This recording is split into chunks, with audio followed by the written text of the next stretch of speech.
Welcome to the NancoVerse podcast, where we discuss what's happening in this crazy universe of ours through my lens and my mic. Today is the 5th of February 2022, and I wanted to just get this template sorted because I want my listeners to know what date it is. Sometimes this is the most important thing to know. Like, you wake up in the morning and somebody asks you what the date is, and if you don't have a watch that tells you what the date is, or you don't have a calendar like me, it is so easy to lose track of time, and then you start to question your entire life. It's such an existential question. What is the date today, man?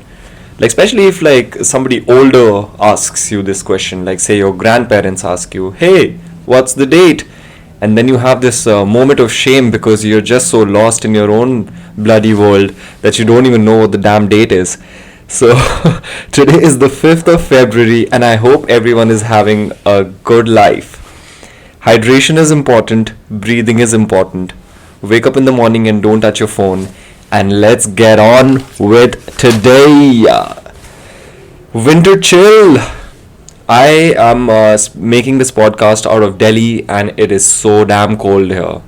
It is so damn cold. I really feel for you if your girlfriend is or your partner is asking you for sexy pictures, because it is so hard to be without clothes. Even if a little bit of her flesh is exposed, it is so hard to just feel the warmth because there is none. And with all the cloud cover, sometimes there is no sun, and we're just walking around like zombies.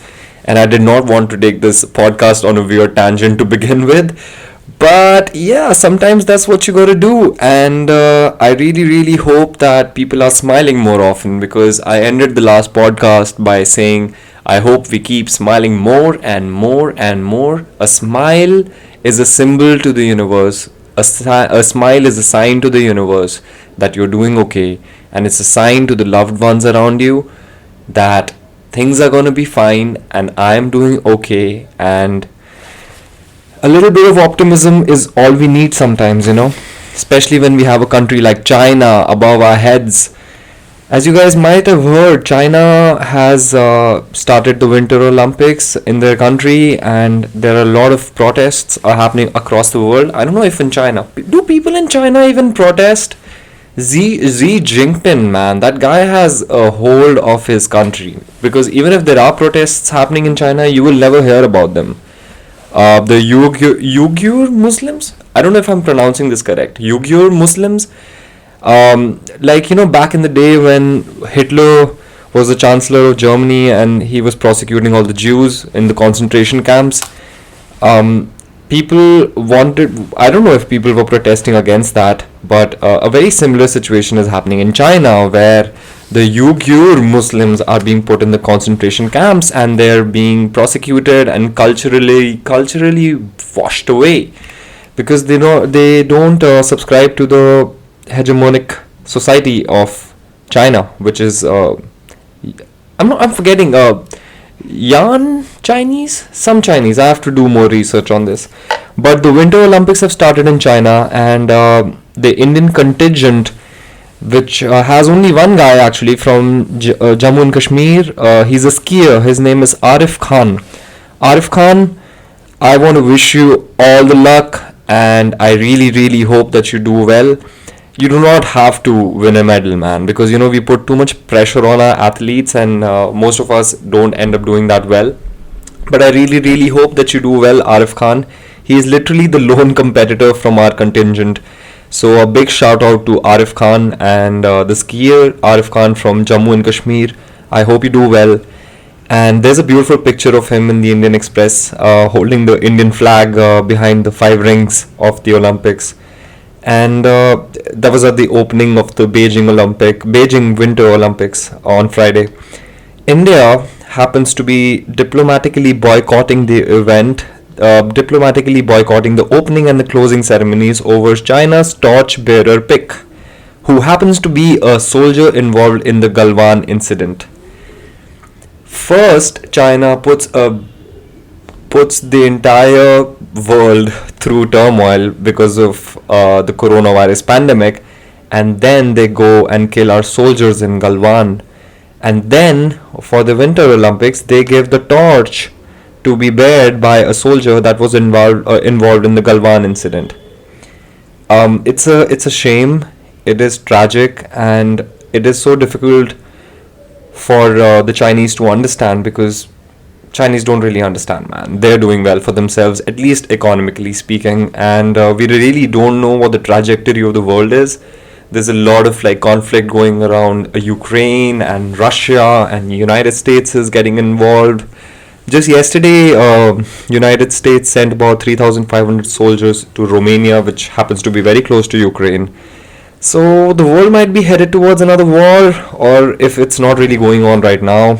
A lot of people, when you say, oh, the third world war is gonna happen, man, some people come up and say, bro, don't you know it's already happening? And you really don't know what to make of that, because now we have the nuclear weapons as well. So are we gonna drop nuclear weapons on each other? Is the war going on, or is it gonna start? Who the hell knows? But I really, really hope and pray that the Chinese get their act together, and India has diplomatically boycotted the event, but they have still sent an athlete, the only guy. We don't really do winter sports in India, man. Yeah, winter sports are not really our thing. Actually, sports is not really our thing, but winter sports in particular are not our thing. Yeah, that's why we only have one guy, and I hope he does well. Arif Khan, I'm rooting for you. So I want to kickstart. So I want to kickstart the podcast with some city news about Delhi, and this is actually quite ground shaking, especially for people who are involved in the event and people who are getting affected by not being paid for their work.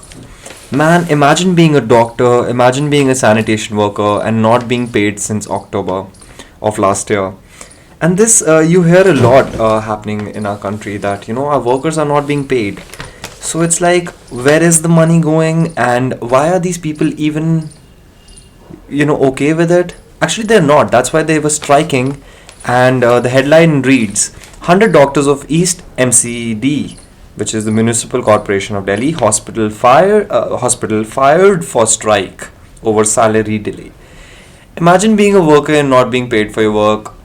I mean, the last thing you would do is go on a strike, right? And these guys went on a strike, and now they are, they're fired. So, around 100 senior and junior resident doctors from East Delhi Municipal Corporation run Swami Dayanand Hospital have been considered terminated for striking work to demand the payment of backlog salaries. Hey, they're like, just pay me, man, pay in full. But yeah, they've been terminated. That's very sad. All other contractual doctors of DNB residents, junior doctors who work as residents while studying for their specialization, have been marked absent for 3 days that the hospital has been on a complete shutdown. Wow. All seniors and juniors of your departments will be considered terminated from 4th of Feb, and fresh interviews will be conducted accordingly, says the circular issued by the hospital's medical superintendent. Dr. Mohammad Qasim, Secretary Resident Doctors Association of Hospitals, said, the order states that if we do not report to work today, we will be considered terminated. We did not report to work. There has been no fresh interview call, but the order has also not been withdrawn. He said the doctors were assured the salary for 1 month only, and a general body meeting will be held tonight or tomorrow morning to decide whether the strike will continue or not. All workers in the hospital, including nurses, sanitation workers, along with doctors, haven't received salaries since October. This is so sad, man. Like, imagine putting in so much hard work throughout the pandemic and not getting paid your salaries. How else is one supposed to function in this capitalist society of ours if you don't have any money? Your partners are going to leave you. Your family is going to curse you. You're not going to be able to buy anything from Zomato if you have no money, man. And no pay, no work is a strike that the doctors and sanitation workers went on, and now they're being asked to go away because in India you have plenty of people taking up jobs which you never get paid for, which is so weird. We have been writing to the administration, partially. Some of us were staying away from work in the beginning of January, after which the salary for the month of October was released for all of us. but the salary for 3 months is still pending, and even senior doctors have joined the strike now. However, the administration is looking for the weakest links and singling them out to punish them for the strike. Weakest links are always. This is very sad. Emergency services at the hospital have stopped, and patients are being referred to the Delhi government run Guru Tegh Bahadur Hospital nearby. Medical Superintendent Dr. Rajni Khedwal, however, said the move was taken since many of the resident doctors who are protesting aren't even owed salaries. Here's a twist. We conduct fresh interviews each month to hire resident doctors for a contractual 44 days, and their services are thereafter extended if they want to stay based on reports of their work from the HODs, head of departments, I guess. Yeah. Many doctors who are striking work haven't completed 1 month of their service and aren't owed salaries. I know a few who joined services only 5 days back. If they rejoin work, I can at least run the emergency services. Although some resident doctors may be new, the order does not target just them. It covers all the resident doctors, even those who have been working since before October. Staff at North and East MCD run hospitals have gone on a strike several times in the past over delayed salaries. Man, the system needs to be overhauled and looked at really efficiently because patients suffer. Patients suffer because of a misunderstanding between doctors and them not being paid or them not even being owed salaries. I mean, if I studied for 5 years, the least I would expect is money. And money is not being given. So, I don't know what's really happening, but I hope they get it together. But this next news item is something that I feel very personally about as well because I had a family member, very close family member, who had cancer and they had to get treatment. This is pre-COVID, but now because of the COVID pandemic, a lot of cancer patients are having a lot of trouble because of dip in surgeries, delayed diagnosis, treatments are not happening at the pace that they need to happen, and because of this pandemic, a lot of patients who have very serious morbidities are not being looked after, and I really hope there is a solution to this problem. But I would like to read this article written by Anona Dutt. Yes. 2 years of the pandemic have severely hampered cancer treatment. I can only imagine, man. This my heart really cries for people who are cancer patients during this pandemic. I really pray and hope that they get better. But getting back to the article, 2 years of the pandemic have severely hampered cancer treatment, resulting in a delay in seeking care and diagnosis, surgeries being pushed back, and patients discontinuing treatment, said experts this World Cancer Day. Oh, today's World Cancer Day. Quote, when there is a surge and related lockdowns or hospital closures for other treatments, patients who have already been diagnosed and are under treatment falter, miss schedules, and sometimes completely give up treatment. We have seen that compliance falls in such situations. Then there are patients who have symptoms but do not or cannot seek timely care. By the time they're diagnosed, they are at advanced stages of cancer and the prognosis is poorer, said Dr. Prashant Mathur, director of ICMR's National Center for Disease Informatics and Research. The data for National Cancer Registry is collected and reported by the institute. They have collected data on the impact of the pandemic on cancer care over the 2 years, which is currently being analyzed, Dr. Mathur said. Nowadays, telemedicine is picking up and that is benefiting people. Telemedicine, there are efforts being made by hospitals to reach out to patients. Patients from one part of the country do not have to travel just to seek care. They can go to a nearby center and a specialist consultation can be sought through telemedicine so that there is no delay, he said. However, repeated closures of services have resulted in fewer surgeries and patients coming back with their disease having progressed even at a premier institute such as the AIIMS. There was a 12% to 50% reduction in the number of cancer surgeries performed for different cancer sites at AIIMS in 2020 as compared to 2019, as per hospital data.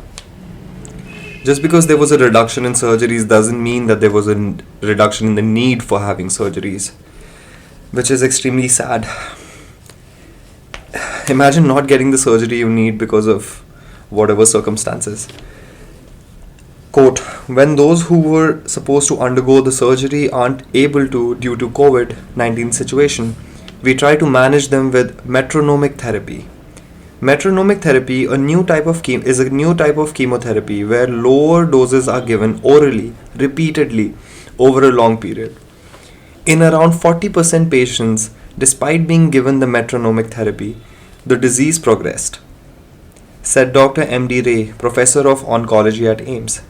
Even though there are always queues for surgeries, the doctors before the pandemic prioritized those who needed surgeries urgently, so such situations did not arise, he said. Dr. Abhishek Shankar, an alumnus of the same institute and currently an associate professor at AIIMS Patna, said that there are as many as 1 lakh cancer patients who remained undiagnosed every month during the pandemic. 1 lakh cancer patients who remained undiagnosed every month. This is so hard hitting and such. Anyway, the theme for this year's Cancer Day is Close the Care Gap. However, the pandemic has only resulted in an increase of this gap, with people facing job loss, wage loss, and decline in their incomes. The disparity in cancer care has gone up, and when there is a difference in access, there will be worse outcomes.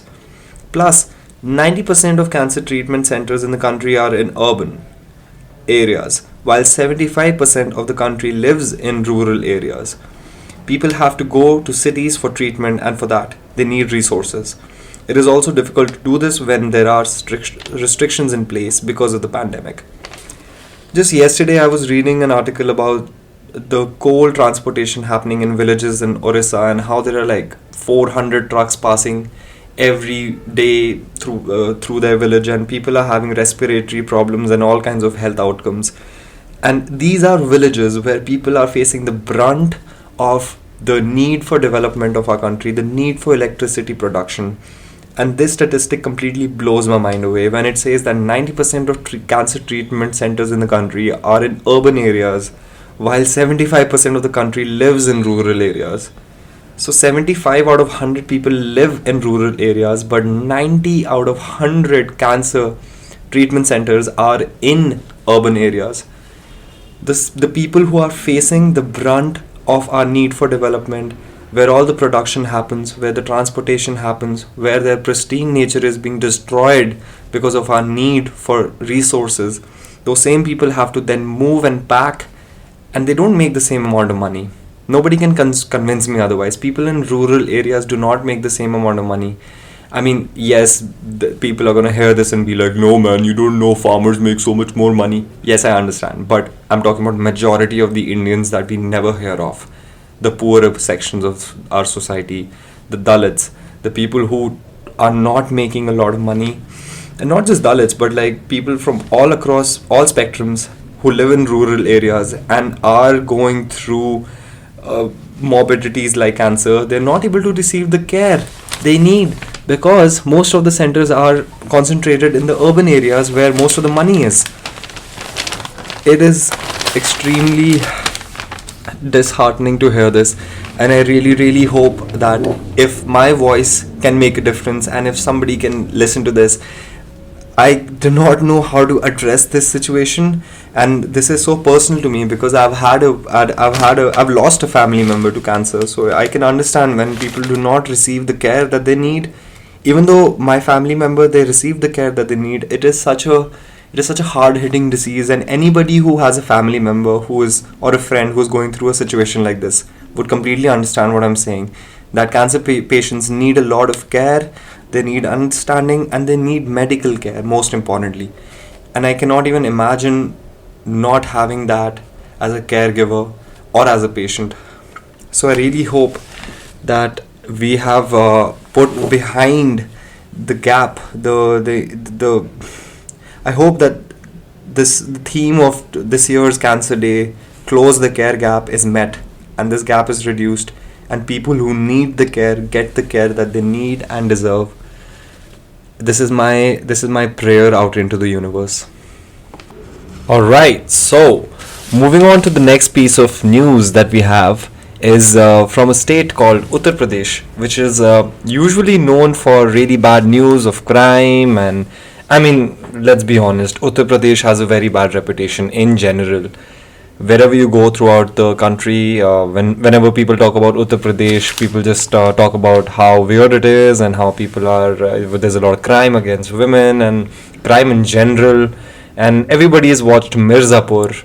But this is a very very interesting news that's come out of Uttar Pradesh, which has become the center for ethanol production, and it has taken over Maharashtra as the top sugarcane producer. But the good news is that sugarcane is also a very good source for ethanol, and ethanol can be a solution for the carbon neutrality that the world is kind of working towards.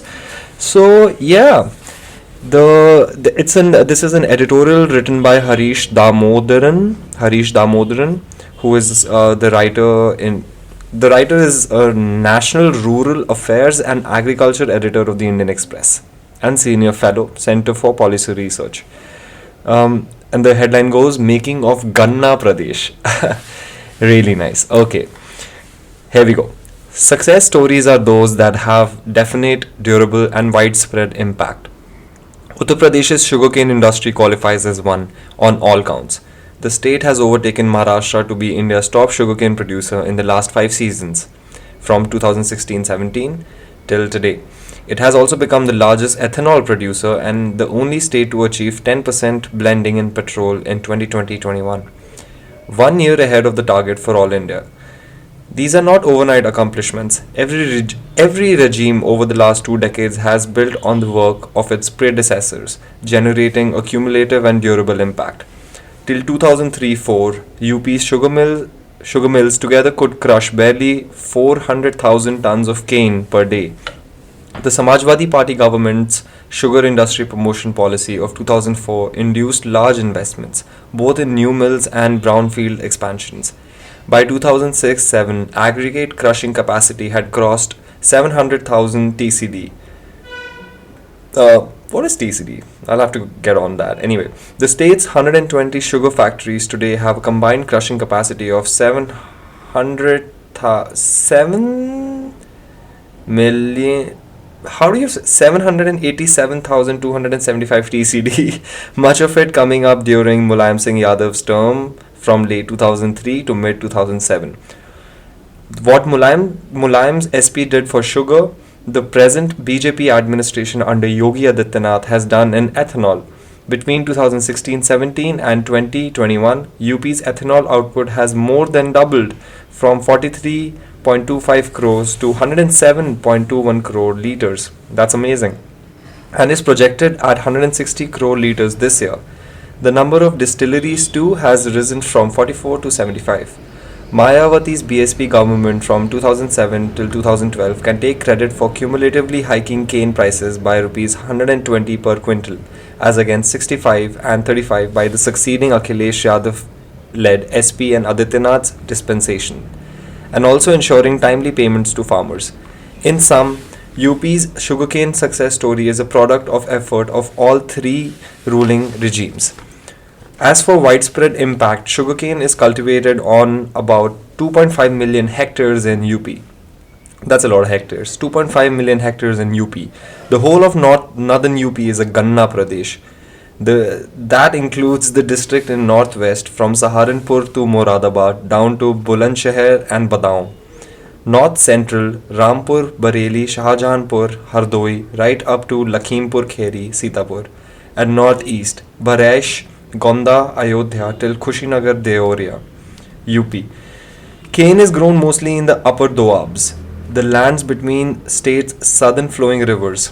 The northwest Ganna belt, West UP, covers the riverine plains between Yamuna, Ganga and Ram Ganga. The north-central Doab between Ram Ganga, Gomti and Sharda, Ghagra, and northeast between Sharda, Ghagra, Rapti and Gandak, extending to Bihar. The impact of sugarcane isn't only geographic. Taking an average 1 hectare land holding, UP would have 2.5 million cane farmer families. The state produces 200 million tons plus of cane annually. 200 million tons plus of cane. That's a lot of tons of cane, dude. A single laborer can harvest 1 ton daily at best. Assuming 150 work days during the crushing season from November to April, harvesting will engage nearly 1.5 million laborers. Another half a million would be employed in the mills, distilleries, gourd making, and transport of cane, sugar, molasses, and alcohol. All in all, some 4.5 million families in UP are directly dependent on sugarcane. Inclusive of their members, they add up to 20 million persons. 1 in every 12 out of UP's total estimated 240 million population. That has an exclamation mark behind it. UP has a population of 240 million. Oh my god, that's insane. The creation of new milling and distillery capacities isn't the sole factor, though for Ganna Pradesh's transformation. No less important has been CO0238, the blockbuster cane variety. Nice, CO0238. The blockbuster cane variety bred by Bakshiram. From virtually zero till 2012-13, it now accounts for over 85% of UP's cane area. CO0238 has boosted both average ganna yields and sugar to cane recovery in the state, from 60 tons per hectare and 9.25% to 80 tons and 11.5% respectively. Yet Ganna has suffered bad press because of its apparently high water requirement. I was going to come to that. Ganna requires a lot of water to produce. Roughly twice that of paddy and 4 times of wheat. Wow. This analysis ignores the fact that sugarcane is grown over 11 to 12 months, compared to 4 to 5 months for the latter crops. Further, the worst Ganna grower harvests 40 tons per hectare, whereas the best wheat and paddy farmers' yields are 7 to 9 tons. Sugarcane consumes less water per day and even less for every unit of biomass produced. Interesting. Its green top leaves, moreover, fill the fodder needs of animals through the winter and spring months. Its green top leaves, moreover, fill the fodder needs of animals through the winter and spring months. Proponents of the water guzzler theory may also not know that cane contains around 70% water, 15% sugar, and 5% fiber. Sugar mills require no supply of external power or water. The bagasse fiber used as boiler fuel and the water that is heated to produce steam are both present in the cane itself. Wow. Also, hardly 2/5 of this resultant electricity generated is consumed by the mill. The rest is exportable power. 1/5 of the water in cane is similarly rendered surplus, even after use for steam generation and processing in the mill. While water guzzling concerns are valid for sugarcane in Marathwada or Vidarbha, these do not apply to Uttar Pradesh. The lands between its confluent rivers have extremely fertile alluvial soils and no dearth of water, augmented by a network of canals. The eastern Yamuna and upper Ganga Canal irrigated the northwest districts. The Sharda Canal in north central and recently inaugurated Saryu Canal project of northeast UP. Mother Nature has already made Ganna highly efficient at carbon sequestration and a prolific biomass producer. And with its abundant water resources, there is no state better poised to realize the full potential of this champion crop.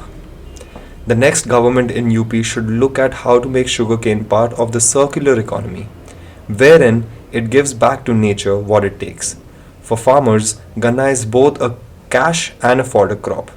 For mills, it is an energy crop producing sugar, ethanol, and power.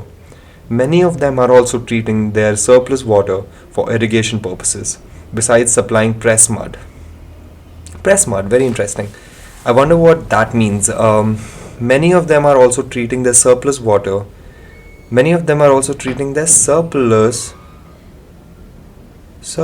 Many of them are also treating the surplus water for irrigation purposes, besides supplying press mud. What is press mud? Does anybody know this? Press mud? Press mud. Press mud is the compressed sugar industry waste produced during filtration of cane juice. Press mud has a lot of applications like fertilizers for extraction of chemicals as bioabsorbent animal feed, and in manufacture of cement. Damn nice. Press mud. Many of them are also treating their surplus water for irrigation purposes, besides supplying press mud. The residual cake after clarification and filtration of cane juice for use as compost fertilizer. More recent initiatives involve use of press mud as a feedstock for producing bio CNG and recovering of potash from distillery effluent after burning incineration boilers. For a country importing the bulk of its natural gas and potassic fertilizer requirement, this isn't a small thing. Indeed, there's a lot that the government taking charge after March 10 can do for Ganna. UP can take the lead in enforcing 12% and 15% ethanol blending in petrol, for which mass emission standards have already been notified. Mills should be paid on time for the renewable electricity they are supplying to the UP Power Corporation. Such dues now stand at over 300 crores, even touching 1500 crores at times. Damn. But last but not least is the need for transparent cane pricing. This should be formula based, linked to mills, realization from sugar and all byproducts, and any price above that paid from the state budget. With forward looking government policy, Uttar Pradesh can better Brazil. Wow.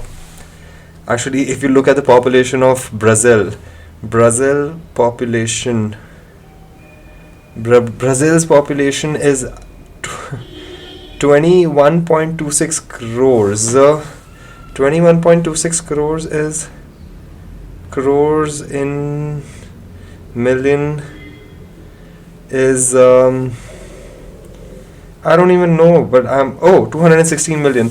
So the population of Uttar Pradesh is more than the population of Brazil.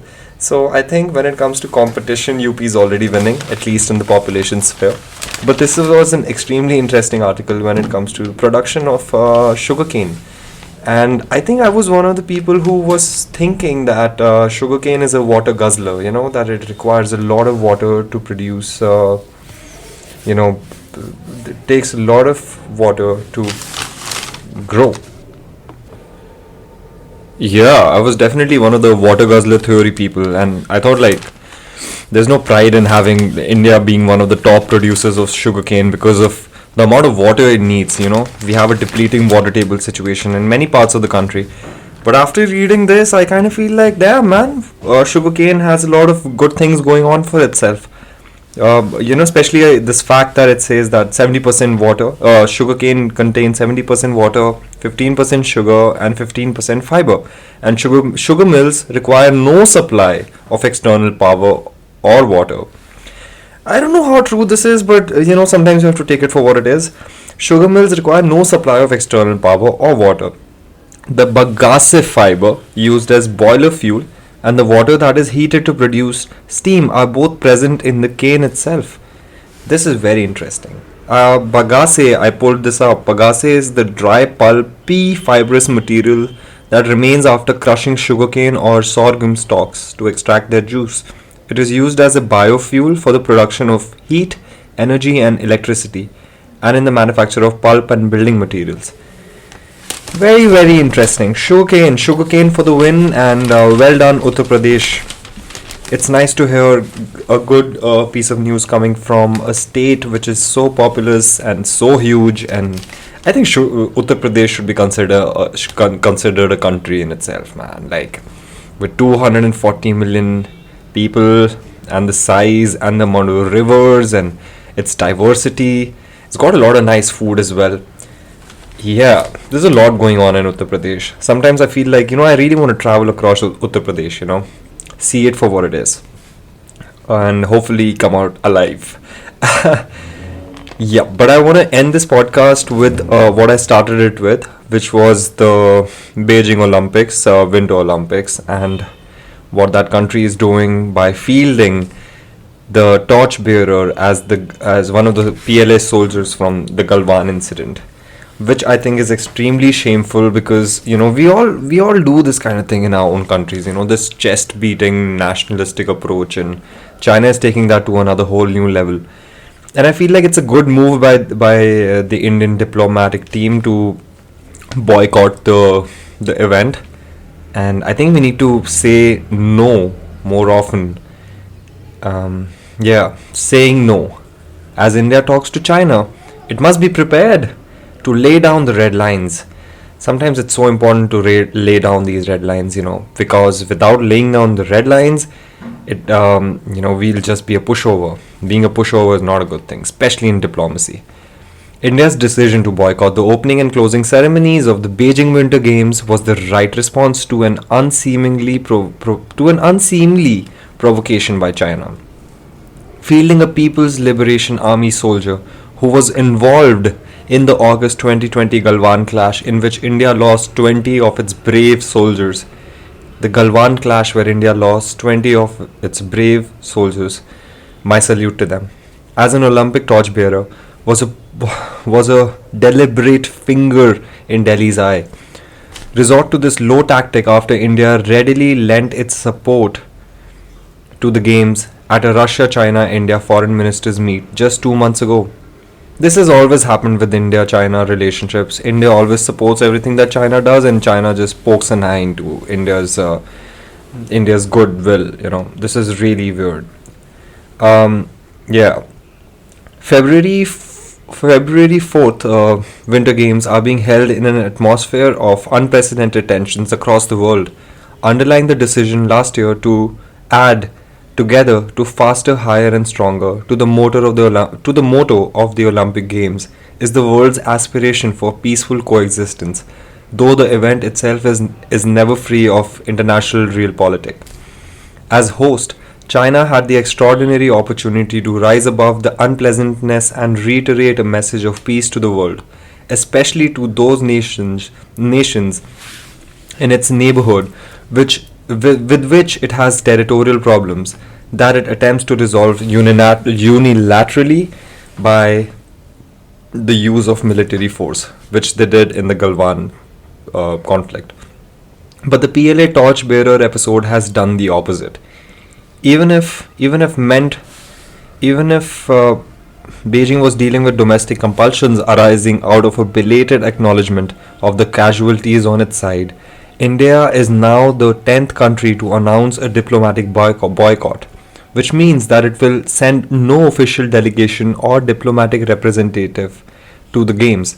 The boycott does not extend to the sporting events at the game, but the boycott does not extend to the sporting events at the games, but it has marred President Xi Jinping's efforts to tell the world that the COVID pandemic has not affected China's ability to put up a perfect show. Though not of Delhi's making, the boycott is certain to add to the tensions between the two countries.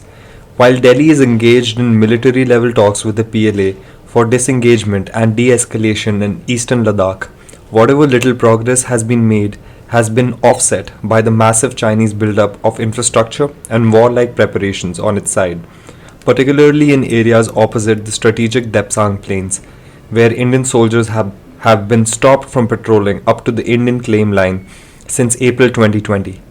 Army Chief General M.M. Narawane has acknowledged that disputed borders with nuclear neighbors, coupled with state-sponsored proxy war, was stretching the country's security resources and apparatus.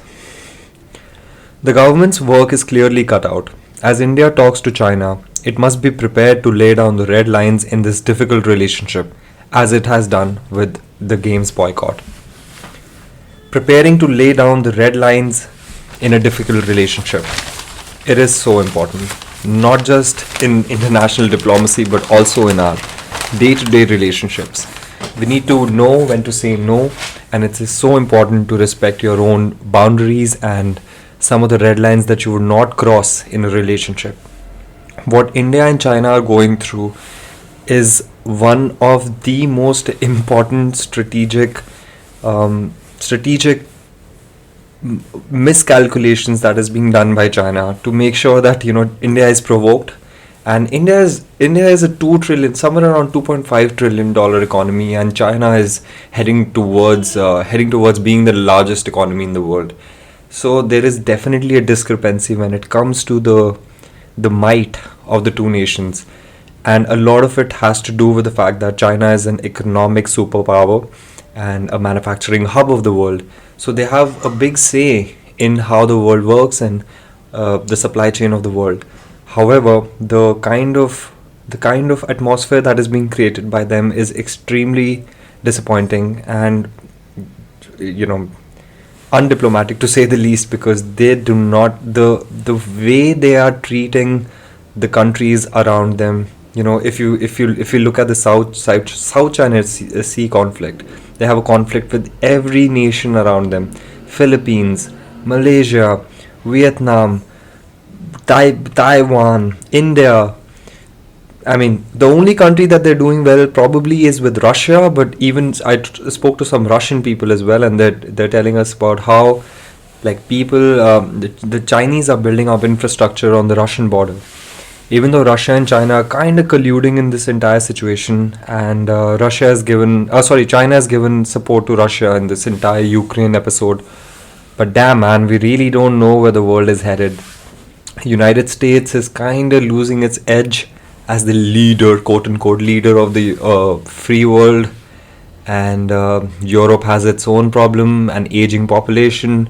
Russia is trying to annex into Ukraine. Ukraine is a little country that doesn't really have much going on for itself, and the economy is tanking.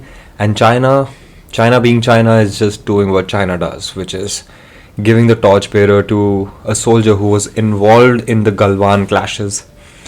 The Galwan clash was such a heartbreaking skirmish. It happened somewhere around 5th of May 2020. Yeah, 5th of May 2020, when Chinese and Indian troops engaged in aggressive melee face-offs and skirmish at the locations along the Sino-India border, including near the disputed Pangong Lake in Ladakh and the Tibet Autonomous Region, near the border between Sikkim and Tibet. And some people say that China suffered more casualties than Galwan, and some people say India suffered more casualties. But it's a known fact that China is known to be extremely aggressive, and they will do anything it takes to take over and take charge. And India is unfortunately surrounded by really hostile neighbors like Pakistan and China that are colluding in this weird proxy aggressive war, which is taking up so many resources of a country that has billions of people, like more than a billion people to take care of. So I really hope that we find solutions to these disputes and countries move forward in a more humanistic way, rather than trying to prove a point on the international stage at all times. And this is where we can end this episode of the NancoVerse podcast. I would want to thank everyone for listening in, whoever's listened to this point. And if you have any suggestions, any ideas, and if there are any people that you would want me to interview, please hit me up on Instagram at NancoVerse. My name is Namandatta, Namandatta, and you can also hit a comment on the YouTube comment section. And please do subscribe to the channel as well. Hit the subscribe button. Don't be shy. Do it. Do not do it. Don't be lazy. Just press the freaking subscribe button. Do it. And I want to wish everyone good health. Keep smiling. Stay hydrated. And you can find us on Spotify as well. I'll be posting all these the audio version of this episode on Spotify. So find the NancoVerse podcast on Spotify and share it with your friends, whoever's interested in the news, whoever interested in conversations for a better tomorrow. And I want to wish everyone adios amigos. Love yourself, and if you don't, please do. Peace out.